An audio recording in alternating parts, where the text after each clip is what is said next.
Al-Bayt the first is a phrase meaning, literally, people of the house, or family of the house.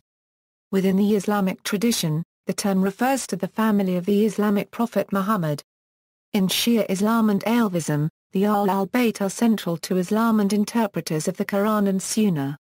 Shias believe they are successors of Muhammad and consist of Muhammad, Fatimah, Ali, Hasan and Husayn and the Imams. There are differing opinions on the scope and importance of al-Bayt. In Sunni Islam, Muhammad's household refers to Muhammad himself, his wives and daughters, including Fatimah, his cousin and son-in-law Ali, and their two children, Hasan ibn Ali and Husayn ibn Ali, and all Muhammad's descendants and sometimes the descendants of his paternal uncles, Abu Talib and Ali Abbas. Some Sunnis consider only the family up until Hasan ibn Ali and Husayn ibn Ali to be members of the al-Bayt. In Sunni and Shia thought, every Muslim has the obligation to love the al-Bayt. Etymology, the term al signifies the members of a household of a man, including his fellow tribesmen, kin, relatives, wife or wives, children and all those who share a family background, religion, housing, city and country with him. Bayt refers to habitation and dwelling, whether tented or built. It can also be roughly translated as household. The al-Bayt of a person refers to his family members and all those who live in his house. Ehl-i Beyt is the polite form of addressing the members and wife of the family. In the Quran uses the term al-Bayt twice as a term of respect for wives. The first instance refers to Muhammad's wives, Qur'an 33:33, and the second refers to Abraham's wife Sarah. Qur'an 11:73, in verse 33:33 of the Holy Quran, there is a change to masculinity of the Arabic text Ankam which symbolizes the Ehl-i Beyt. It is also believed that as this specific verse came down, it was when the Prophet Muhammad had been sitting with the members of Ehl-i Beyt. According to some interpretations, the Quran also implicitly refers to al-Bayt in 42:23 using the term al-Kaaba. Interpretation: there has been much debate concerning which people constitute al-Bayt.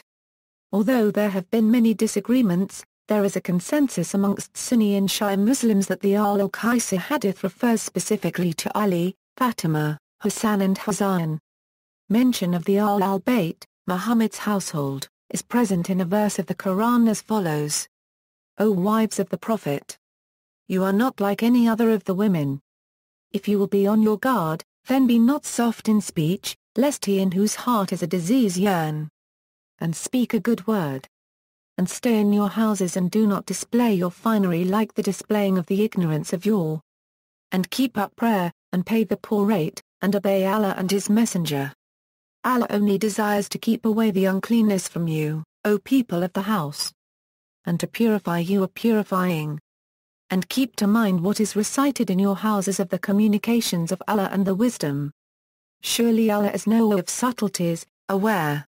The precise definition of the term in this verse has been subject to varying interpretations.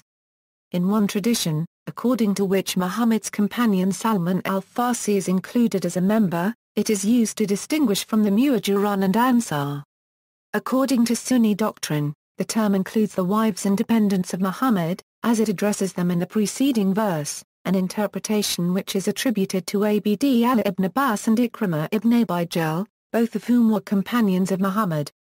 This is supported by various traditions attributed to Muhammad wherein he addresses each of his wives as al-Bayt. Further members of the household, according to the Sunni perspective, include Ali, Fatimah, Hasan and Husayn, who are mentioned in the tradition of the mantle. Some versions of this tradition recognize Salama, a wife of Muhammad, as a part of the household.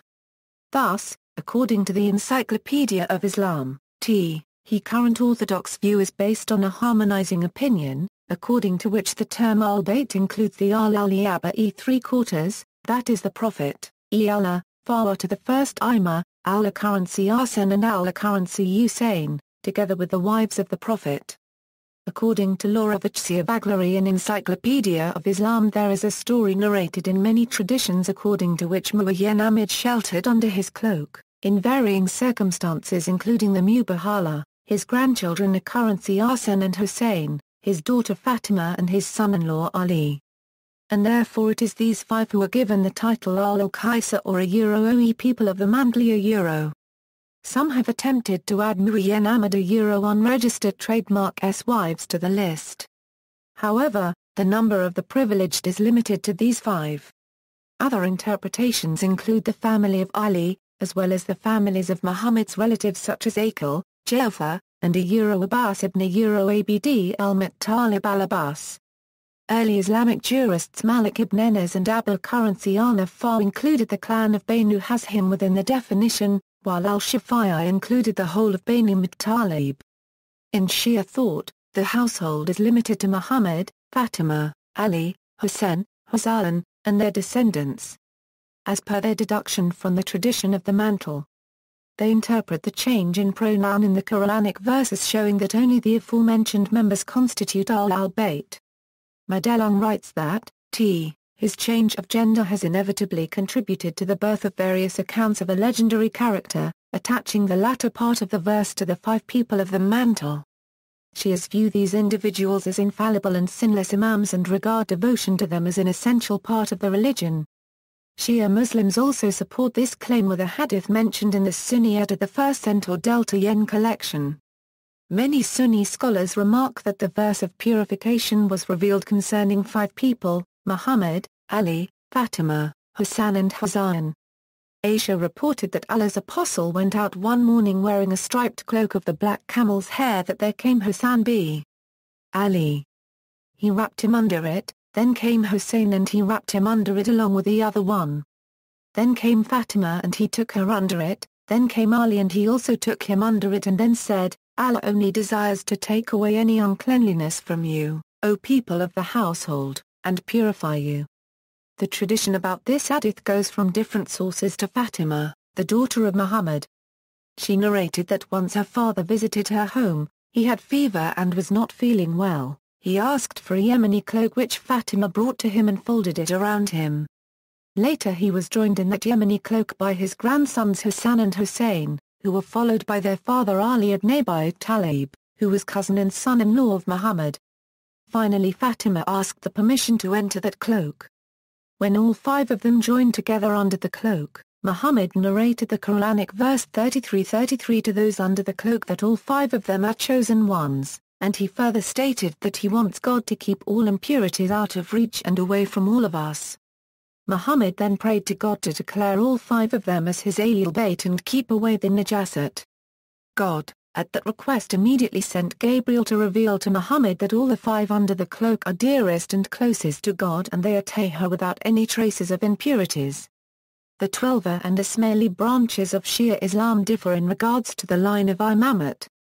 While the 12 believe in a lineage known as the 12 Imams, the Ismaili believe that the descendants of Ismail ibn Ja'far, rather than his brother Musa al-Kadram, were the inheritors of the imamate instead.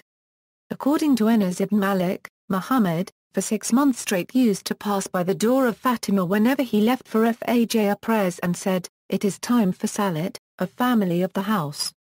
Surely Allah desires to remove all imperfection from you, a family of the house, and purify you completely." From Surah Al-Ahzab 33, verse 33, Sunan al-Tirmidhi Volume 2 Sahih 902, most, but not all Shia believe that these aim to be the divinely chosen leaders of the Muslim community. This is based on the hadith, people of the cloak, where the Prophet referred to only Fatimah, Ali, Hasan, Husayn and himself, a hadith which many Sunni Muslims believe in. Collectively Muhammad, Fatimah and the 12 Imams are known as the 14 Infallibles. Significance: Muslims accord Muhammad's household a special status and venerate it. This is derived from verses in the Quran and Hadith which stipulate love towards Muhammad's relative Aisha, though in some cases interpretations differ, an example being, say, "No reward do I ask of you for this except the love of those of kin."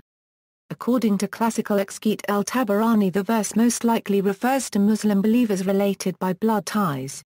Another interpretation adopted by Shia applies the verse to the al-Bayt, while another view interprets the verse as commanding love for relatives in general.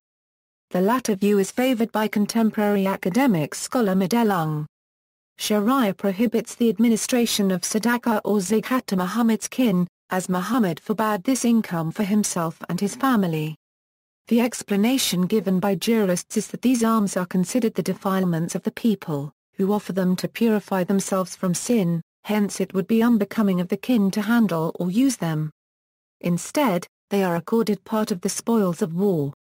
Muslims in their daily prayers invoke blessings upon them by saying, "O God, bless Muhammad and his family." In many Muslim communities, high social status is attributed to people claiming to be blood descendants of Muhammad's household, and are labeled Sayyids or Sharifs. Most Sunni Sufi circles trace their spiritual chain back to Muhammad through Ali. In Shia thought, Muhammad's household is central to the religion. In one version of Muhammad's farewell sermon, he is represented as saying that God has given believers two safeguards, the Quran and his family. In other versions, the two safeguards are the Quran and his Sunnah.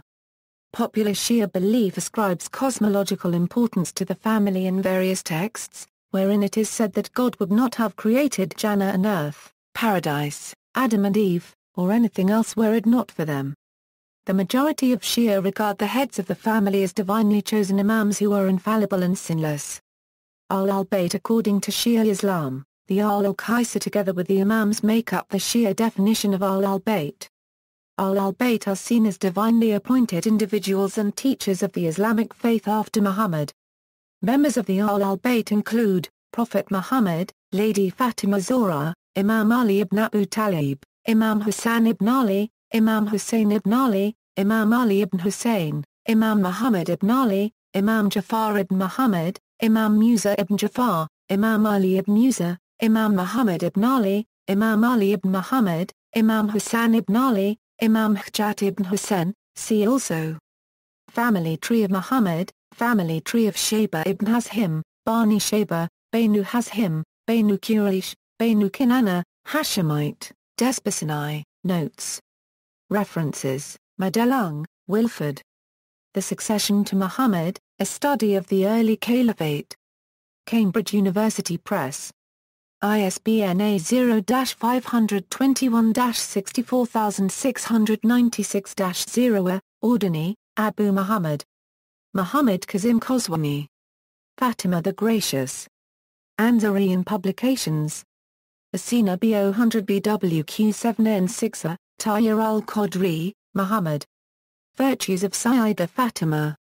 Minhaj al-Quran Publications. ISBN A969-32-0225-2. Tritton, A.S. Golzia, I. Arindonk, C. Van. Al-Bayt. In P. J. Behrman, Th. Byank, C. E. Bosworth, E. Van Donzel and W. P. Heinrichs. Encyclopedia of Islam Online. Brill Academic Publishers. ISSN 1573-3912. External links, I.K.A. Howard, Al-Bayt and Encyclopedia Iranica. Shia-related, Shia viewpoint, Al-Bayt, its meaning and origin, Sunni-related, interactive family tree of Muhammad saw by Happy Books.